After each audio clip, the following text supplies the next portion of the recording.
নমস্কার বন্ধুরা, ফুটপাত চ্যানেলে আপনাদের সকলকে স্বাগত। আজকে কথা বলবো গম থেকে তৈরি আটা এবং ময়দা নিয়ে। হ্যাঁ, আটা এবং ময়দা।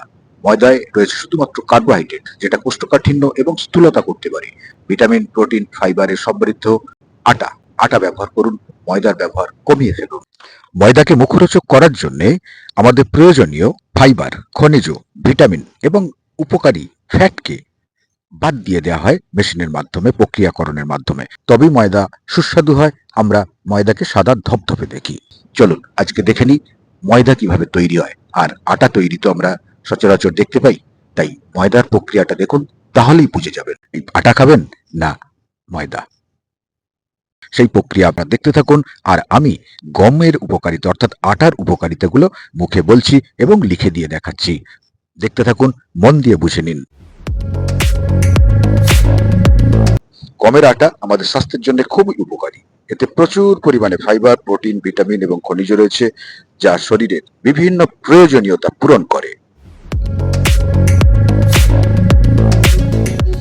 গমের আটা হজম ক্ষমতাকে উন্নত করে, হৃদরোগের ঝুঁকি কমায় এবং ত্বক ও চুলের স্বাস্থ্য ভালো রাখতে সাহায্য করে।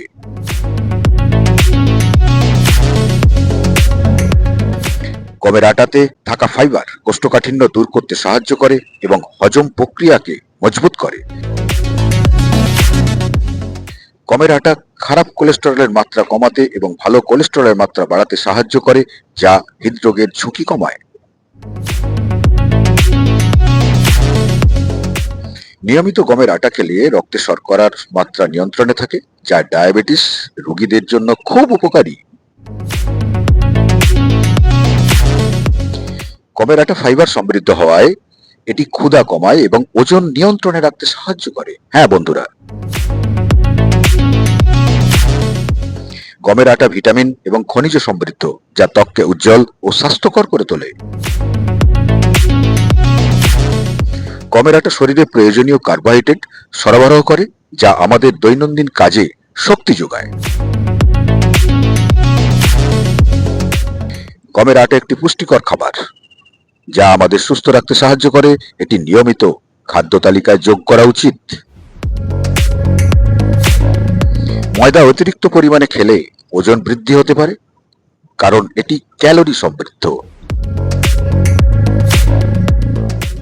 অতিরিক্ত ময়দা খেলে হজমের সমস্যা, গ্যাস এবং কোষ্ঠকাঠিন্য হতে পারে কেন হয়। সঠিক পরিমাণে ময়দা খাওয়া গুরুত্বপূর্ণ, তাই নিয়ম মেনে ময়দা ব্যবহার করুন। ময়দা ইনসুলিনের ক্ষমতা কমিয়ে দেয়, তাই ডায়াবেটিসের ঝুঁকি বাড়ে। চ্যানেলটা সাবস্ক্রাইব করে পাশে থাকুন। আবার কথা হবে, ভালো থাকবেন।